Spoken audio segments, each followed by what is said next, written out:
Hello, Slicey Dicers. This is Brian with another knife review for you. Today we have the new, and I mean brand new, Zero Tolerance 0707. How new is this? They just released it yesterday. And I saw the message on Instagram. I went over, I bought one. I paid the extra 34 bucks for next day air, and I had it about 9:30 this morning. So yeah, the things I do for you people. I spent $34 just for you. No, actually, I did it because I can, because of you. I got my Patreon money yesterday, so thank you very much to my patrons for supporting me and allowing me to do silly things like this and buy a knife next day air so that I can get it out to you. So yes, I've had this all day, but I have only had it one day. So this is a bit of a first impressions, but it's a pretty thorough one. I've already disassembled it and checked it out and cut a bunch of stuff with it and everything. I blocked off most of my day to get this done, get some experience with it to get it out to you guys. But yeah, and it'll be in a long-term update, in a couple 3 months, because I'm going to keep this one around for a while.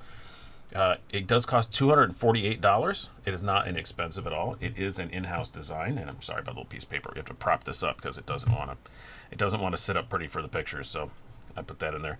Yeah, 20 CV steel in-house design, as indicated by this kind of Star Warsy logo.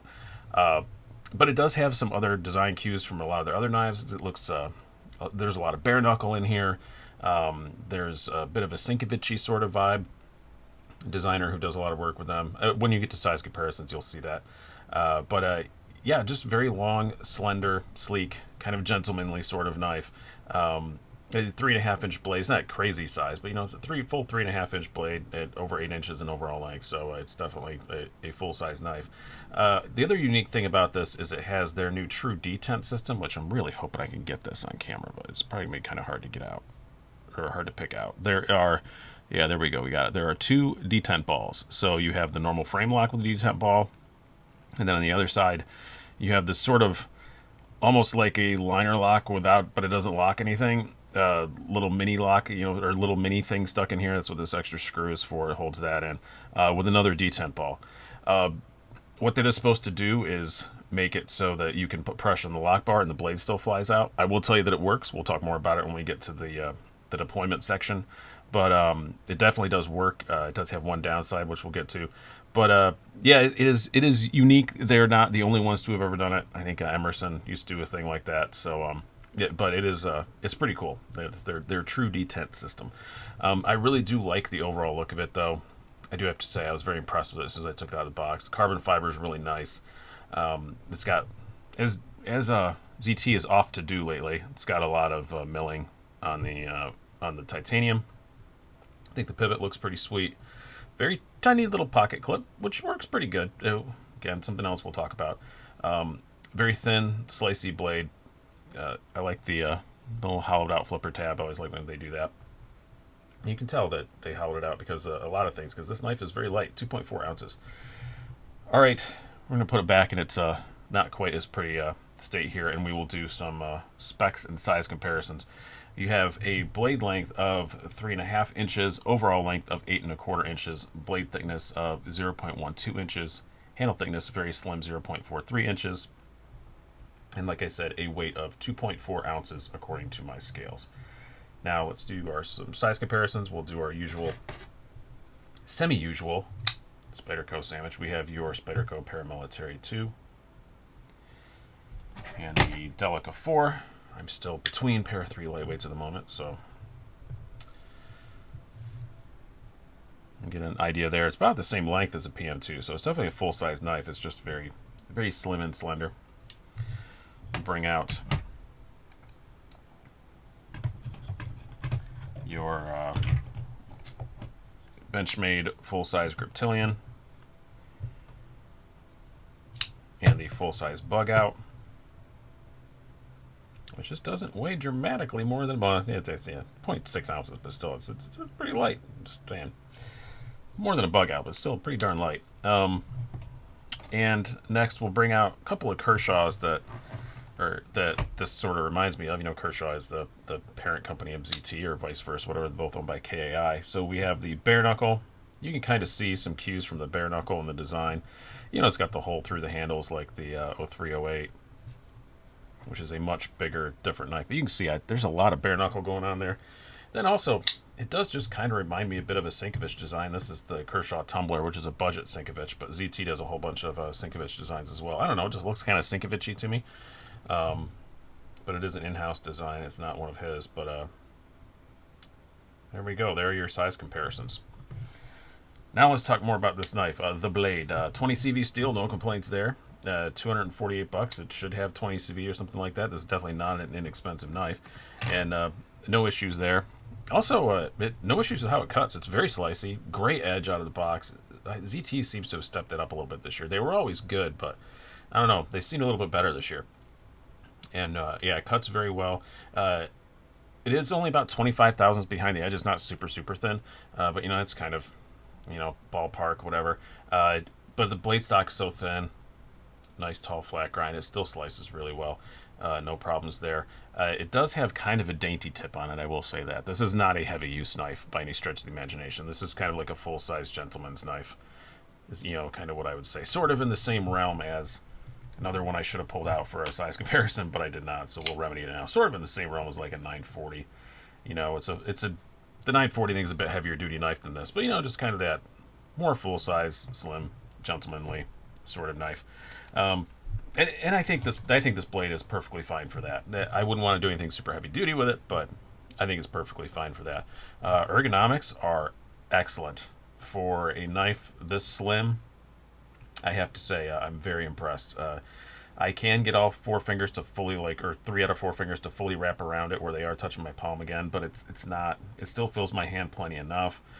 Can't feel that pocket clip at all. In my hands, it works really well. Again, I have large size gloves, pretty skinny fingers, but normal human palms, and it's very comfortable for me. I do have to say, I really, really do like the ergonomics on this a whole ton. As far as the carry goes, really excellent with one caveat. It is very slim. It's very light. Slides in the pocket just fine. You can get your hand past it just fine. I'm knocking stuff all over the place with the old Wranglers. That flipper tab is not offensive in any possible way.